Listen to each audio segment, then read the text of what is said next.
Welcome to the No Things Considered podcast. My name is Tim Young. You probably already know that, though, if you're listening to it.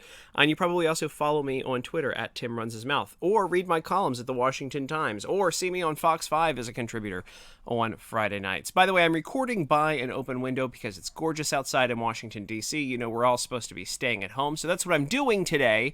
So if you hear a dog barking because somebody can't keep their dog's mouth shut, or you hear birds or something else,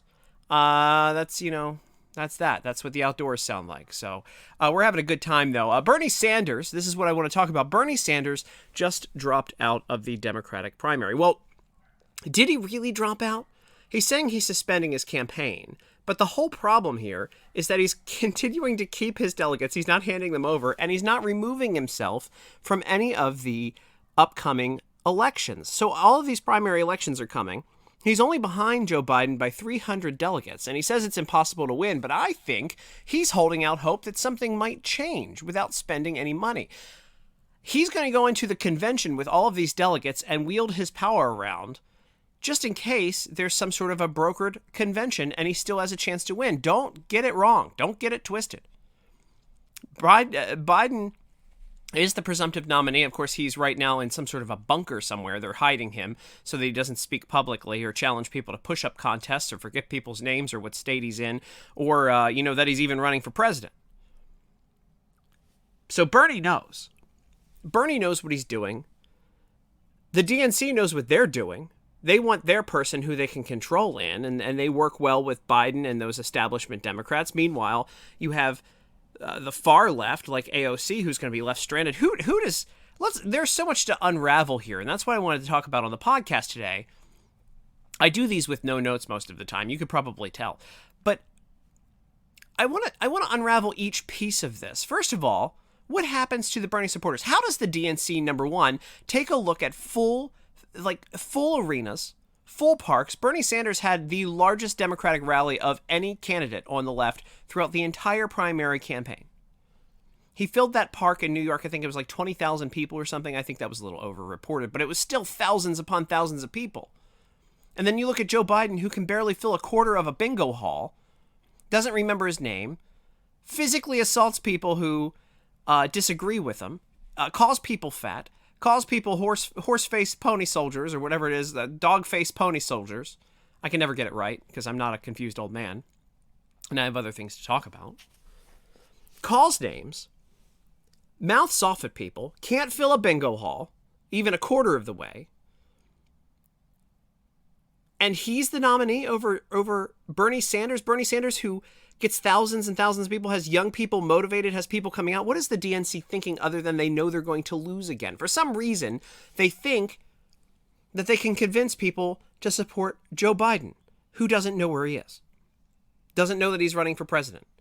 Forgot who his wife was on stage. Forgot about that. Who is AOC going to support? Look, she's dumb, but she's not that dumb. She threw her support. So did the squad, or whatever you want to call them. I could care less what you call them. What's it? Her, Tlaib, Omar, and then the other one. Nobody can ever remember the fourth one. It happens all the time. When there's a team of four, I mean, other than when there's a catchy song like the Ninja Turtles, you know each one of the Ninja Turtles and their roles. I won't recite it for you. I have nothing to prove on my nerddom. But where does she go? Where does the squad go? They're not going to Joe Biden. Are you kidding me? I think one of the biggest things with each of them is that they don't want to be proven to be hypocrites. And that's something that's very important to them. And they would all be hypocrites if they went with the establishment candidate. At least Elizabeth Warren was kind of an outlier and had, far left progressive ideals. Let's talk about Elizabeth Warren, though. Well, before we get to Elizabeth Warren, I think they end up supporting some sort of democratic socialist for president and not Joe Biden. I think that's where they go. And I want you to debate that with me if you can. But let's talk about Elizabeth Warren. Donald Trump tweeted out this morning. He thanked Elizabeth Warren for helping staying in the race long enough to take votes away from Bernie. And that's exactly what she did. That's exactly what her role was. On Super Tuesday, she stayed in when all of the other Democratic candidates dropped out. So everyone who would take votes away from Biden dropped out, and somebody who would take votes away from Bernie, Elizabeth Warren, stayed in. That was strategy. This was all her. If she would have dropped out, Bernie probably would have pulled more states. He definitely would have pulled more states on Super Tuesday. This was rigged. The DNC rigged it against Bernie again. It's so obvious. And anybody who believes otherwise is just a stupid idiot. Stupid idiot. Because when you take a look at it, it was very clearly the deck was stacked against Bernie. And that was that. That's what the DNC wanted. Maybe Bernie's getting a fourth house out of this. It just seems every time he runs for president, he ends up getting a house and a car, right? Maybe they got a good deal for him. Maybe there's something there. He's going to break ground somewhere. East Hamptons. Out there with the Obamas. Maybe it's time for him to, get involved, get a nice Netflix deal or something for himself. Get some sort of comms deal. Maybe he'll move to Russia. He seems to love that place. For all the things that they said, how Trump is a Putin puppet, etc. He seems like somebody who's loved the place. He went there on his honeymoon. Who goes to Russia on their honeymoon? He's like, hey, honey, let's go hang out in some bread lines. I'm just not sure. I just don't know where this goes. I don't understand what they're thinking either. So if for some reason Bernie shows up to the convention and has enough delegates to toss up the convention and make it a brokered convention, I mean, hell, that would be fun. He suspended his campaign, but he hasn't dropped out quite yet. I think that's what we're getting from this. Because he's got a plan. Who knows what it is? Keep the party divided up until the convention. Very smart. Donald Trump should send him a thank you card and a signed MAGA hat. It's mind-blowing to me that that's where this went. So let's talk about Biden. So if Biden's the nominee, what's this campaign going to be like? He's going to try to avoid debates. He's got to avoid debates. I mean, if you think about it, Donald Trump against Bernie Sanders. You may not like Bernie Sanders. You may not like his policy. But Donald Trump versus Bernie Sanders in a policy debate. Look, Bernie's far left. Donald Trump is a moderate Republican. Conservative in some aspects. They would go head to head on policy. They'd have to argue facts and figures. Both of them are good at that. Both of them are qualified to do that. Joe Biden can't remember where he is, and he gets very angry very quickly. He pokes at people when he's not smelling their hair. If he likes you, he smells your hair or lets you rub his leg hair. If he doesn't like you, he pokes at you and challenges you to a push-up contest. Gets very angry very quickly. I just think it would have been a pretty even debate match, Bernie versus Trump. You might disagree with me. I think they're an even match. Biden, however, when Trump starts beating him up, Trump is going to be accused of elder abuse. Trump is going to stomp this guy into the ground. Biden can't remember half the things he says half of the time. I mean, like somebody said on Twitter today that Donna Brazile could help him cheat in the debates. Donna Brazile can't help that man cheat in debates because the man can't remember anything. You'd have to have, it's required in order to remember the debate questions that you have the memory capacity to do so. Joe Biden doesn't have that. And then we move on to who Joe Biden would pick for his vice presidential candidate. I'm telling you right now, it will not be Kamala Harris because the Democrats already know that they can carry California. It might be one of the two places they can carry. They're in New York. It's going to be Stacey Abrams. I keep saying Stacey Abrams over and over again. They met many times before he announced his candidacy, the whole nine. She has been a fantastic imaginary governor of Georgia. She's had a full plate down there. She's really been handling it well. She's been getting out all these get out the vote efforts. I've never seen her doing anything other than talking on The View. They've kept her in the public eye for a reason. Kamala has disappeared. Democrats don't need California. They're going to win it. They need the South, and they think that Stacey Abrams, for some reason, she's also a little bit of a far-left activist, so she can carry maybe some of those Bernie voters. I doubt it. Not enough. And they're also playing the demographics game. We already know they're going to play the demographics game. It's getting old at this point. But, I mean, they didn't play it with the primary election. They had all this whole diverse. They touted that they had the most diverse candidates ever. They had the most women candidates ever. They had, gay candidate, blah, blah, blah, blah, blah. And they end up with a straight white man who doesn't know where he is. So where does this go? If you're looking at numbers, number one, Donald Trump's approval rating is higher than Obama's was at the same point. in his first term. Donald Trump's also handling, the only people who don't think that Donald Trump is handling this coronavirus outbreak and pandemic well are people with Trump derangement syndrome or people who are paid by China. So I look at that and I go, okay. Sorry, I'm adjusting myself on I'm actually sitting on my bed in the window here in my place, in case you want to know, in case it sounds sexier that I'm sitting on my bed. I'm not in a formal studio. I just have a cool microphone sitting with my computer on my bed. I mean, where does this go?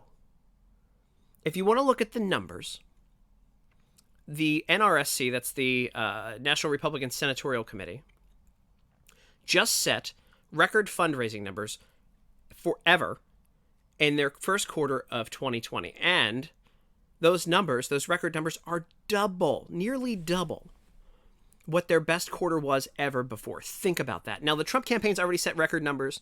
The RNC has already set record numbers, but now the NRSC is setting record numbers in fundraising.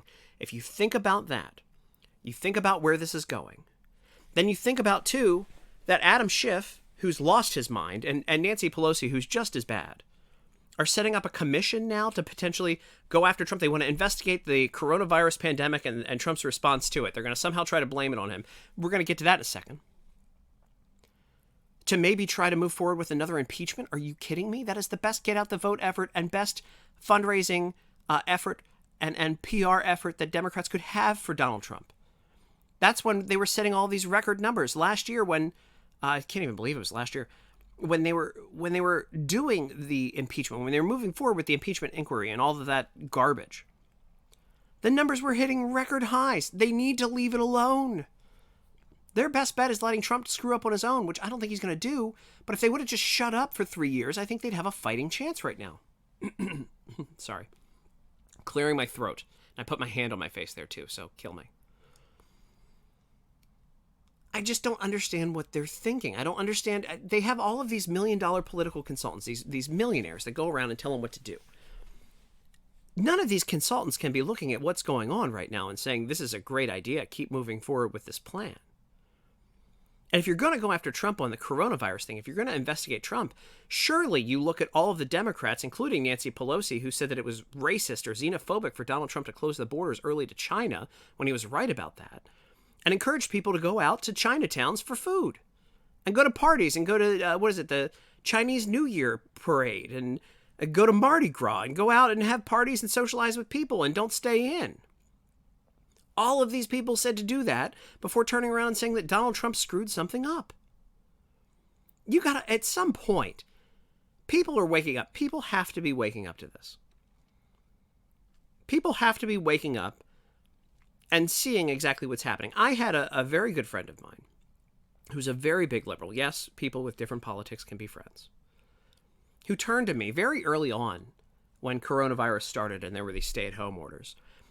And they said to me, why are we giving money and funding to other countries when we need to be taking care of Americans first? Why are we diverting money to other countries before we take care of our own? And I look at him and I go, hey, you want a MAGA hat? That's exactly what America First is. And he kind of grumbled.